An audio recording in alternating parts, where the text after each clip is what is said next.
Hello guys, welcome to my YouTube channel. So நிறைய பேத்துக்கு இந்த ப்ராப்ளம் இருந்துகிட்டே இருக்கும். லைக் நம்ம ஒரு 40 or 50 கம்பெனிஸ்க்கு வந்து அப்ளை பண்ணியிருப்போம். பட் நம்ம ரெஸ்யூம் வந்து ஒரு 2 or 3 கம்பெனிஸில் மட்டும்தான் ஃபர்ஸ்ட் ரவுண்டுக்கே ஷார்ட் லிஸ்ட் ஆகும். ஸோ நம்ம எந்த மாதிரிலாம் ரெஸ்யூம் கிரியேட் பண்ணால் நம்ம ரெஸ்யூம் சீக்கிரமாக ஷார்ட் லிஸ்ட் ஆகும் அப்படிங்கிறத நம்ம இந்த வீடியோவில் பார்க்க போகிறோம். ஸோ இந்த வீடியோவில் நம்ம என்ன பார்க்க போகிறோம் அப்படின்னா how to create a resume for freshers. சரி வாங்க வீடியோக்குள்ள போலாம்.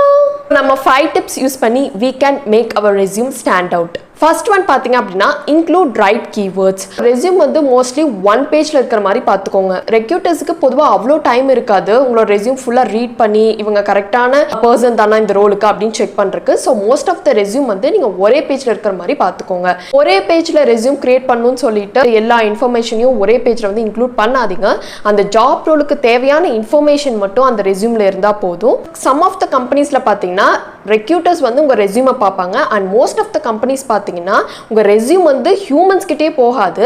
Because so many job applications வரதுனால அவங்க வந்து செப்பரேட்டாக ஆட்டோமேட்டிக் ஏஐ டூல்ஸ் வச்சுருப்பாங்க. ஸோ இந்த ஆட்டோமேட்டிக் ஏஐ டூல்ஸ் தான் வந்து உங்கள் ரெஸ்யூமை ஸ்கேன் பண்ணி அந்த ஜாப் ரோலுக்கு தேவையான கீபோர்ட்ஸ் உங்கள் ரெஸ்யூமில் இருக்கா அப்படின்னு ஃபில்டர் பண்ணும். ஸோ அதெல்லாம் ஃபில்டர் பண்ணிவிட்டு அந்த கீபோர்ட்ஸ் உங்கள் ரெஸ்யூமில் இருந்துச்சுன்னா உங்கள் ரெஸ்யூம் வந்து ஷார்ட் லிஸ்ட் ஆகும். சப்போஸ் அந்த கீபோர்ட் உங்கள் ரெஸ்யூமில் இல்லை அப்படின்னா உங்கள் ரெஸ்யூம் வந்து விட்டுட்டு அடுத்த ரெஸ்யூமுக்கு போயிடும். ஸோ எந்த மாதிரி கீவேர்ட்ஸ் அப்படின்னு பார்த்துட்டிங்கன்னா ஃபார் எக்ஸாம்பிள் உங்களுக்கு ஒரு லிங்க்டின் ப்ரொஃபைல் இருக்குன்னு வைங்க. ஸோ அந்த லிங்க்டின் ப்ரொஃபைலில் நீங்கள் ஒரு ஜாப்புக்கு அப்ளை பண்ணுறீங்க. ஜாப்புக்கு அப்ளை பண்ணும்போது இந்த ஜாப்புக்கு உங்கள் ப்ரொஃபைல் எவ்வளோ மேட்ச் ஆயிருக்கு அப்படின்னு கீழே காமிக்கும் அந்த லிங்க்டின் ஜாப் அப்ளிகேஷனில். Like 6 skills matches for this job அப்படின்னு. ஸோ அது எதனால் அப்படின்னு பார்த்துட்டிங்கன்னா அந்த ஜாப் அப்ளிகேஷனில் பார்த்துட்டிங்கன்னா ஒரு 10 skills வந்து மெயின் ஸ்கில்ஸாக இருக்கும், 10 keywords வந்து மெயினாக இருக்கும். அண்ட் உங்களோட லிங்க்டின் ப்ரொஃபைலில் இருக்கக்கூடிய ஸ்கில்ஸ் அப்படிங்கிற ஆப்ஷனில் அது வந்து செக் பண்ணி பார்க்கும். ஸோ இந்த ஸ்கில்ஸ் வந்து இருக்கா அங்கே அப்படின்னு பார்க்கும். சப்போஸ் வந்து 10 out of 10 skills மேட்சிங்காக இருந்துச்சு அப்படின்னா அவங்களோட ப்ரொஃபைல் வந்து perfect match for this job role அப்படின்னு காமிக்கும். சப்போஸ் அவங்களுக்கு ஒரு எம்ப்ளாயி தேவை இந்த ஜாப் ரோலுக்கு அப்படின்னு சர்ச் பண்ணுறாங்கன்னு வைங்க லிங்க்டின்ல, அவங்களுக்கு வந்து உங்கள் ப்ரொஃபைல் ரெக்கமெண்டேஷனில் காமிக்கும். பிகாஸ் ஏன் அப்படின்னா 10 ஸ்கில் வந்து உங்களோட ப்ரொஃபைலில் மேட்சிங்காக இருக்குன்னு. ஸோ இந்த கீவேர்ட்ஸ் உங்களோட ரெஸ்யூமில் இருக்கான அந்த ஆட்டோமேட்டிக் ஏஐ டூல்ஸ் வந்து ஃபில்டர் பண்ணி பார்க்கும். உங்களோட ரெஸ்யூமில் கரெக்டான ஸ்கில்ஸ் இருந்துச்சு, அந்த கரெக்டான கீவேர்ட்ஸ் இருந்துச்சு அப்படின்னா உங்களோட ரெஸ்யூம் வந்து சீக்கிரமாக ஷார்ட் லிஸ்ட் ஆயிரும். செகண்ட் ஒன் பார்த்துட்டிங்கன்னா டோன்ட் ஹைட் டீடைல்ஸ். நான் மோஸ்ட் ஆஃப் த ரெஸ்யூம் பார்க்கும்போது காலேஜ் படிச்சுட்டு இருந்தாங்க அப்படின்னா எந்த இயரில் வந்து காலேஜ் படித்தாங்க, எந்த இயரில் காலேஜ் முடித்தாங்க அப்படிங்கிற இயர் இன்ஃபர்மேஷனே இருக்காது. ஜஸ்ட் ஒரு காலேஜ் நேம் மட்டும்தான் இருக்கும். அண்ட் ஆல்சோ அவங்களோட சிஜிபிஏ என்ன, அவங்க எவ்வளோ பர்சன்டேஜ் எடுத்தாங்க, எந்த ஒரு இன்ஃபர்மேஷனுமே இருக்காது. ப்ரீவியஸ் எக்ஸ்பீரியன்ஸ் இருந்துச்சு அப்படின்னா அவங்களோட ப்ரீவியஸ் கம்பெனியில் எப்போ ஜாயின் பண்ணாங்க, எப்போ லீவ் ஆனாங்க அந்த இன்ஃபர்மேஷனும் இருக்காது. நீங்கள் ஏதாவது ஒரு ப்ரொஃபஷனல் சர்டிஃபிகேஷன் பண்ணுறீங்கன்னா அந்த ப்ரொஃபஷனல் சர்டிஃபிகேஷனும் உங்கள் ரெஸ்யூமில் ஆட் பண்ணிக்கோங்க. ஸோ ப்ரொஃபஷனல் சர்டிஃபிகேஷன் கூட வேண்டாம், நீங்கள் ஒரு UDEMI சர்டிஃபிகேஷன் பண்ணிங்கன்னா கூட அந்த சர்டிஃபிகேஷனையும் உங்கள் ரெஸ்யூமில் வந்து ஆட் பண்ணிக்கோங்க. நீங்கள் ஒரு ஃப்ரெஷராக இருக்கும் போது உங்களுக்கு எந்த ஒரு எக்ஸ்பீரியன்ஸும் இருக்காது. நீங்கள் சர்டிஃபிகேஷன் மூலிமா தான் நீங்கள் வந்து உங்கள் ரெஸ்யூம் வந்து ஸ்டாண்ட் அவுட் பண்ண வைக்க முடியும். காலேஜ் வந்து ட்ராப் அவுட் பண்ணிட்டீங்க அப்படின்னா உங்கள் ரெஸ்யூமை நீங்கள் அதை ஹைட் பண்ணவும் தேவையில்ல. இப்போ நான் வந்து காலேஜ் படிக்கும் போது ஒரு பிரேக் எடுத்துட்டேன் அப்படின்னா 1 year எடுத்துட்டேன் அப்படின்னா நான் அந்த டைமில் என்ன பண்ணிட்டு இருந்தேன், வேற ஒரு ஸ்கில்லை வந்து நான் இம்ப்ரூவ் பண்ணிட்டு இருந்தேன்.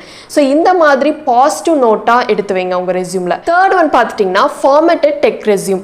So most of the resume பார்த்துட்டிங்கன்னா வேர்ட் டாக்குமெண்ட் டைப்பில் இருக்கலாம், இல்லைன்னா PDF டைப்பில் இருக்கலாம்.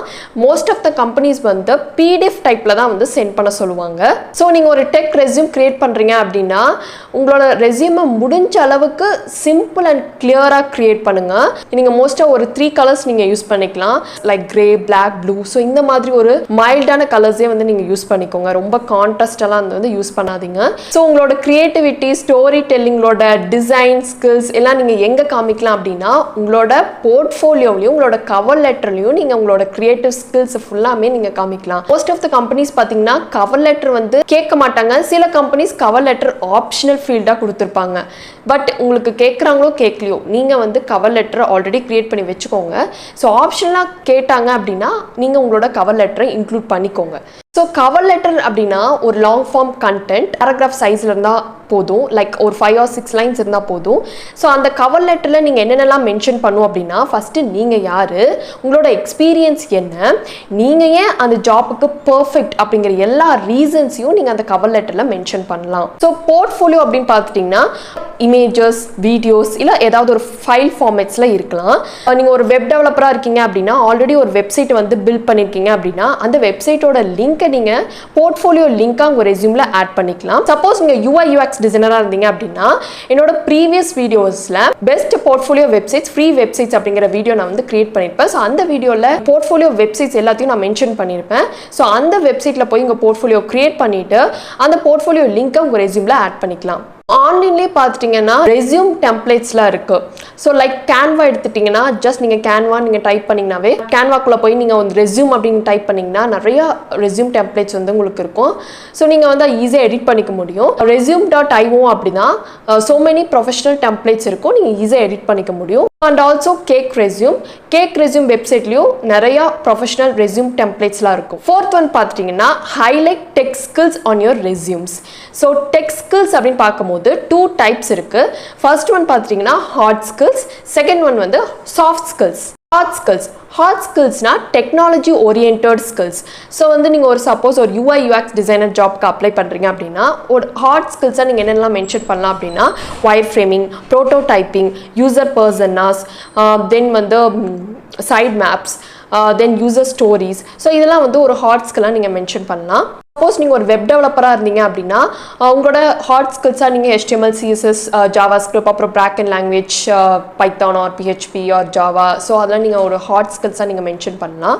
நீங்கள் ஒரு டிஜிட்டல் மார்க்கெட்டராக இருக்கீங்க அப்படின்னா ஸோ ரிப்போர்ட்டிங் கம்பெனி மெட்ரிக்ஸ் இன் CMSல இருக்கக்கூடிய மெட்ரிக்ஸ்லாம் நீங்கள் ஷேர் பண்ணலாம். லைக் CMS அப்படிங்கிறது ஒன்று கண்டென்ட் மேனேஜ்மெண்ட் சிஸ்டம், அது ஒரு அப்ளிகேஷன். ஸோ அதில் அந்த அப்ளிகேஷன் உங்களோட கேம்பெயின் மெட்ரிக்ஸ்லாம் இருக்கும். ஸோ அதெல்லாம் நீங்கள் ஒரு ஷேர் பண்ணலாம் ஆஸ் அ ஹார்ட் ஸ்கில்லாம்.